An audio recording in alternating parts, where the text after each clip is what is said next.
I want to thank everyone for coming back to Left Field. I'm Ken Kara, and let's get to know today's lineup. Wayne Zaner is a Mountaineer trying to inspire others on his way up the 7 summits all over the world. Head of school at Marian Catholic in hometown, Father Alan Hoffa will join us to talk about his path to college football and the priesthood.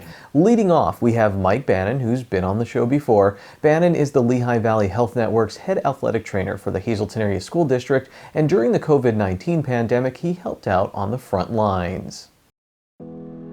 In sports, an assist can be just as beautiful and just as important as a goal.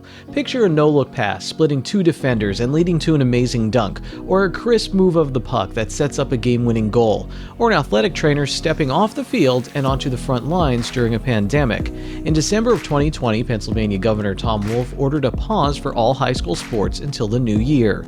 That meant the Lehigh Valley Health Network's head athletic trainer in the Hazelton Area School District, Mike Bannon, had a choice. He could take some paid time off or help out the nurses and doctors battling COVID-19 at his local hospital in Hazelton. Sick of all the Zoom calls and feeling confident that he was young enough and healthy enough to survive if he got sick, Bannon decided to help out. It was definitely an eye-opener. What you see and experience on the street and not in the hospital or inpatient setting is definitely a lot different than what's actually going on. I was on the COVID floor. I wasn't on the ICU, so we didn't have any ventilators or anything. But the amount of people on oxygen and needing different medications to get through, fortunately, the nurses and the doctors at the hospital are doing a great job, and most of the people are ending as success stories. But obviously, it looks like the older you are and the more ailments you have and the previous medical conditions, sometimes those results are not as well. So I did see people that we wheeled down in a chair to go to their car and walk home and see their kids and play with their kids, and then obviously there was people that unfortunately did not make it as well. This was Bannon's second time helping out in a hospital during the pandemic. When high school sports were stopped during the late winter of 2020, he worked at Lehigh Valley Hospital Cedar Crest, screening people coming into the hospital for COVID-19. Kind of sports aside, I definitely want to give a shout out to all the frontline workers. I was just a very, very small part of it for a couple of weeks. But the doctors and the nurses aides have been at this from the beginning. Let's be real, they're all tired, they're all mentally burnt because it's just never ending. As soon as someone gets discharged, somebody else is coming in as soon as the bed's cleaned and the rooms are sanitized. So it's a never ending flow of people. So just please use common sense. We'll get through this thing, and I get my second shot of the vaccine tomorrow. Like I said before, I'm by no means a doctor, but if you have it available, please get it, and hopefully we can get back to relatively normalcy. Obviously, if you have any allergies to anything in it, don't get it, but if you're able to, please do.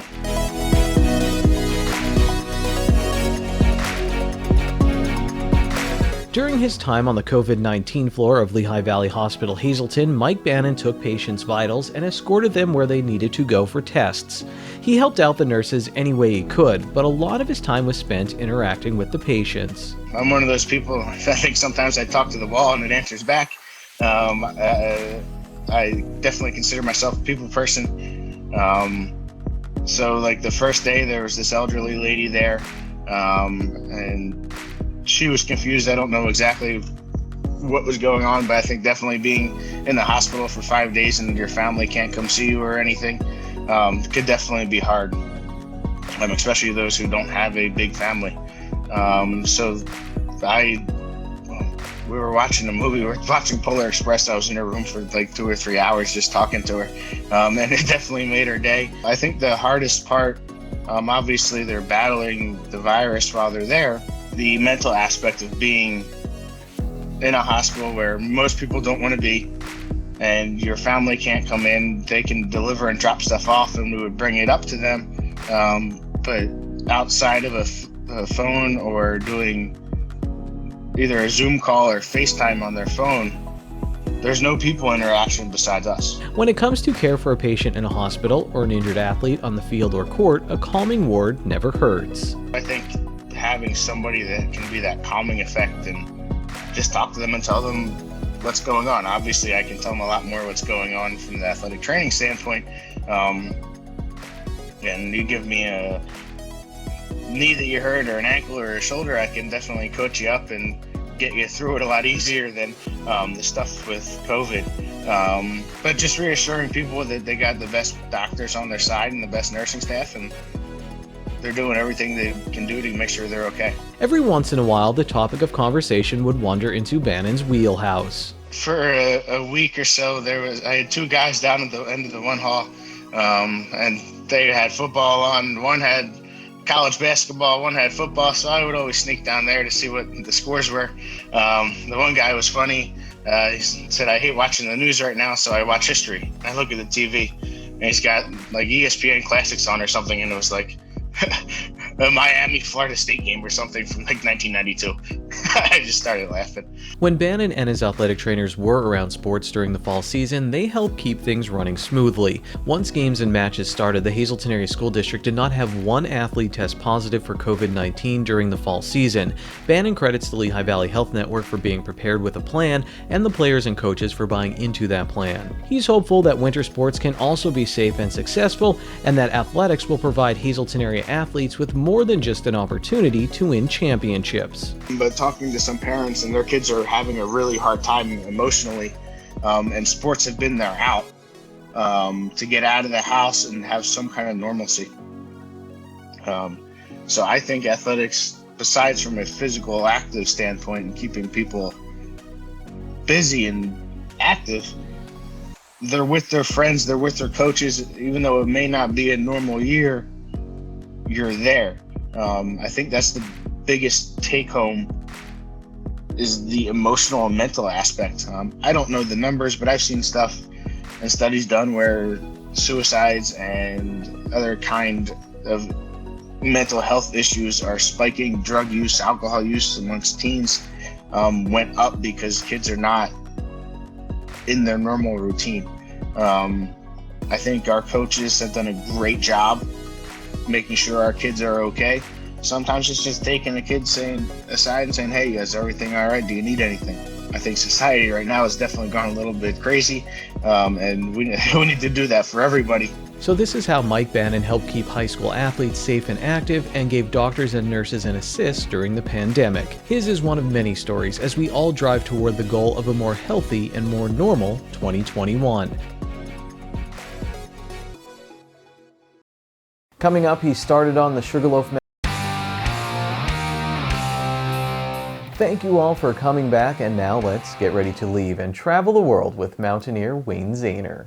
In a year when everyone felt like they were trudging uphill, Wayne Zahner, a mountaineer originally from Sugarloaf, climbed Mount Kilimanjaro. He did it to get closer to his goal of climbing the 7 summits, the 7 highest peaks on the 7 continents. Zahner also did it to inspire others. One of the reasons I love mountaineering to the extent that I do, it's a very mindful moment for somebody. When you're climbing, when you're hiking, it's one thing. But when you're climbing, and you're climbing at altitude, it becomes a really self-focused opportunity. It's not about your physical strength. Some people will say it's about mental strength. It's not just about mental strength. It's also emotional strength. And I think it's a combination of all three of those. And it's very similar to the year we just had. Nobody expected to have gone through what we just went through as a country, as a world, as a population, with the onset of COVID. And physically, mentally, and emotionally, that virus has changed the way we live. And you have to be strong in all three of those categories every single day to make it through. And that correlates right back to mountaineering. And you're basically in your head the whole time. So emotionally, you have a chance to really kind of just sort through everything you need to in life. You got to be strong to get through that, because at the same time, you're focused mentally and you're focused physically on what's in front of you. So from those perspectives, it's what really encourages me to get out and do more. hopefully it inspires other people to do more along the way too.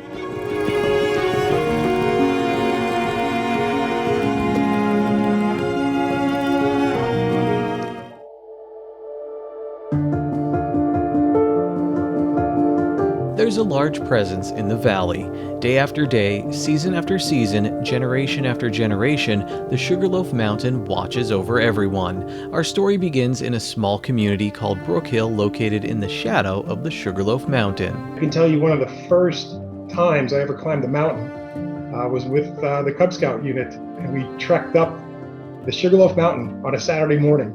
And back then, as a 7 or 8 year old kid, you looked upon that mountain as one of the most iconic things in the valley. It's always there, and it was so big. And so to take that trek, as a 7 or 8 year old kid, to get to the top and summit the Sugarloaf Mountain, it was one of the best things you could do. And it was, I think, at that point forward where I just always had a love for the mountains. As Zahner kept growing, so did the mountains he climbed as he reached to accomplish one of his childhood dreams, climbing the 7 summits. While in college, he climbed his way around the Delaware Water Gap. Eventually, he was climbing in Colorado at higher altitudes, and then in South America in the Andes Mountains, including one of the 7 summits, Aconcagua. In 2020, he set his sights on Africa and another one of the 7 summits, Mount Kilimanjaro in Tanzania. The COVID-19 pandemic added to the challenge of getting to the summit. Kilimanjaro was a lot different. I didn't have the opportunity to just jump on a plane, go to another country, stay at altitude for weeks on end prior to getting to a higher altitude. With Kilimanjaro, it was literally grinding it out every day, whether it was climbing the bridge here in Charleston, which is 700 feet above sea level, at a pretty steep incline, whether it was going out to the beach, trekking through the deeper sand and just kind of pushing weight to get my legs and my core prepared. It was a different feel. I didn't have the opportunity to put the altitude underneath my shoulders. And so going to Kilimanjaro, there was a little level of nervousness, whether or not, once I reached the 14 to 16,000 foot altitude, whether or not my body would be able to handle it. I knew what to expect because I've been at that altitude before. I've been higher than 19,000 feet, but at the same time, each climb is unique in its own way. And your body, you have to prepare it, and then you have to take care of it while you're there. You may have noticed Zahner just mentioned Charleston. That's where he currently lives in South Carolina, and the highest mountain I ever saw there was a sandcastle. As far as what I do to train, I live at sea level here in Charleston, South Carolina. I'm 3 miles from the ocean. There's not a lot of mountains in Charleston. So when I have the opportunity, I like to prepare myself with altitude. And so whether it's getting out to Colorado, going down to Peru, finding somewhere where I can get some altitude underneath me prior to getting into the higher altitudes, it's always helpful. What I found really useful, and it's kind of unique to Charleston, it can be used anywhere, but because I don't have mountains here, I have a lot of sand to make up for it. And I will challenge anybody to throw a 40 to 50 pound pack on their shoulders and walk through deep sand any day of the week. If you put 7 to 10 miles in the deep sand with a pack on your back, you're going to prepare your core and your legs in a way that can handle anything in front of them. Zahner says his sports background helps him with his training. He grew up playing baseball and basketball in the Hazleton area, and even broke some records during his time on the Hazleton area high school volleyball team. It's definitely a discipline. And so, having any background in athletics teaches you at a young age that discipline of, structuring out a training program, but more importantly, sticking to that program because the outcome at the end is requiring it. Next up for Zahner, summit number 3 of 7, Denali in Alaska, the highest peak in North America. You can follow along with his journey on Facebook and Instagram. I don't think it's a mountain really that people have to climb. I think it's more of the metaphorical aspect of taking a challenge on. We all have mountains in our lives. It could be anything from the actual climbing of the Sugarloaf Mountain to something that's more deep and personal, whatever it is that you may encounter. Hopefully people take away that, no matter what's in front of you, it can be accomplished. And it can be accomplished through just putting a plan in place and working your plan. Whether it's physical, mental, emotional, or combination of all three, those are the 3 facets that as humans, we're afforded the opportunity to perfect. And so as people go forward here, as we come out of this COVID timeframe and we enter into a new timeframe of 2021, take on the challenges that are in front of you. Don't face away from them, face right towards them. I'm pretty sure if we all do that, the world will be a better place. And so Zahner travels all over the world, continuing to make a dream come true that he had while growing up in the shadow of the Sugarloaf Mountain, a place he never forgets. You're done with one of your climbing trips and you're coming home. What Hazleton food do you hope is waiting for you in the fridge when you get back? All of it. I can't tell you how hungry I was when I got back from Tanzania. I burned so many calories over there. I think I dropped 22 pounds. But I can tell you some of my favorites. And my parents are watching, they'd probably laugh, and they already know what I'm going to say. But the bar pit pizza from Snaps, the square bar pizza with the mushrooms and the sausage on top, can't find that anywhere else in the world. Welcome to Africa. This is what it's all about. Set a goal, make it happen. Next, Father Alan Hoffa, the head of school at Marian Catholic High School, talks about faith and sports. Hello again, everyone, and thank you so much for coming back. Back in the fall of 2020, I was doing an interview with Father Alan Hoffa, the head of school at Marian Catholic High School in hometown, about classes during the pandemic. When we stopped recording our interview, he mentioned he played college football, so I quickly scheduled another interview. And here it is. Sports aren't played in a vacuum. What happens on the field and the court spills over to the sidelines, to the bleachers, into newspapers, over electromagnetic waves, and into our hearts and minds. Also, athletes bring their hopes, fears, and beliefs onto the field and court with them, and everything is blended together. That's how we get stories like this one about Father Alan Hoffa, who answered a call to faith just after his freshman football season at Albright College. Well, with sport, you want to win, a championship. You want to, get your personal best, get that personal record, and all of the things that are underlying that, the dedication, the commitment, also the humility, and the generosity of self-gift. And then you pull that into team sports as well. You look at, I always say, Jesus was a great coach, and the apostles were the best football team that ever was. They weren't perfect. They made their mistakes and they got their fair share of penalties. But at the end of the day, they were the leaders in getting other teams to the goal line of heaven. And I think that ability to collaborate with one another and to have that motivation to reach goals is really something that helps.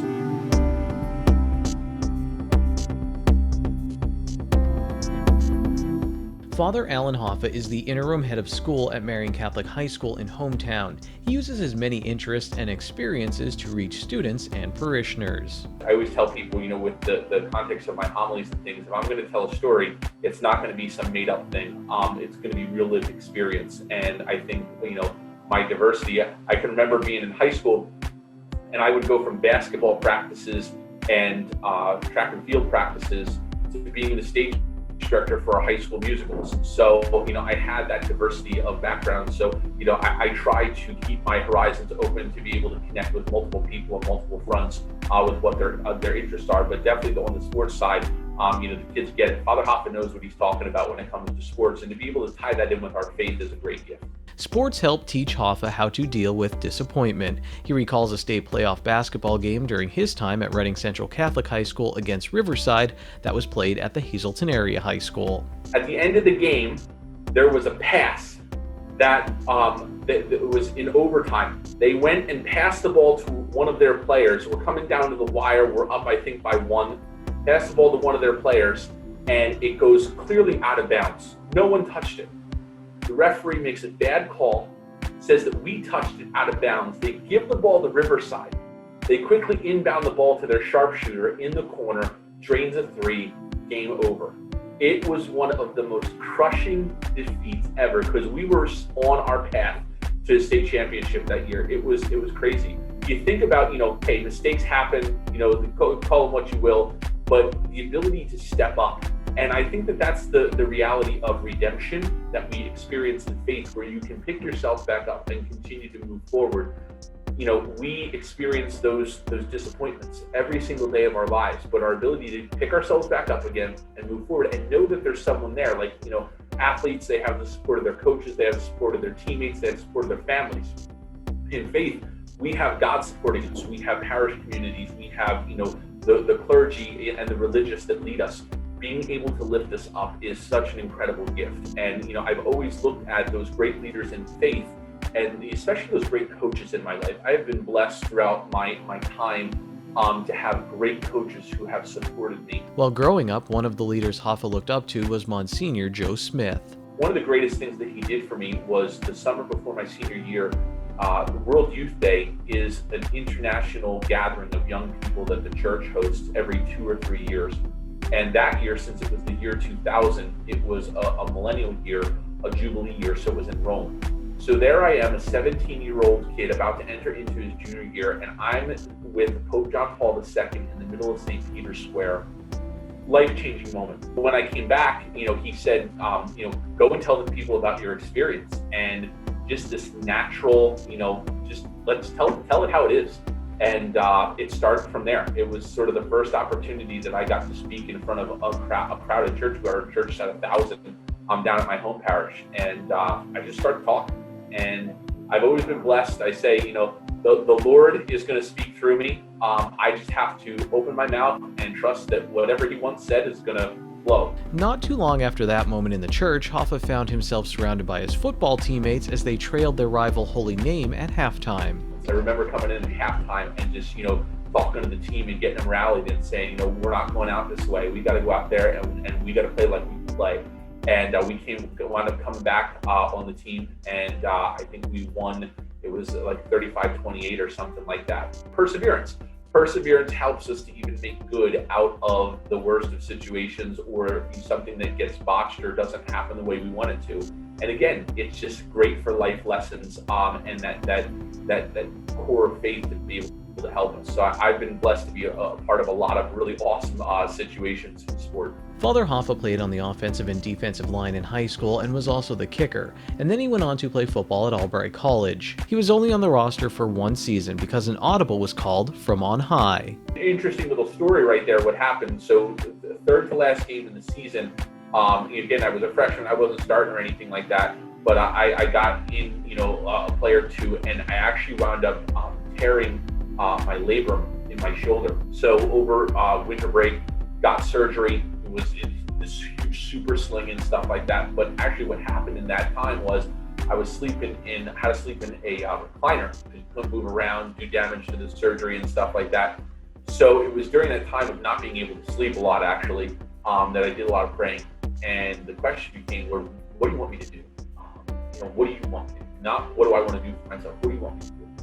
And this call, priesthood kept coming back. So, kept praying it through, made the decision, go and apply to the diocese, get accepted, go back for the post-op final appointment.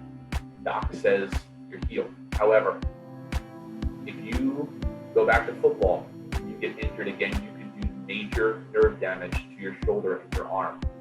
And I said, all right, you got what you want, so I'm good to go. So it was a little affirmation there. My own body was telling me, and the Lord was telling me, you made the right decision. Football's done. Hoffa did get to play some intramural football while he was in the seminary, and I'm sure there's a bunch of people at Marian Catholic that don't mind discussing the game every once in a while.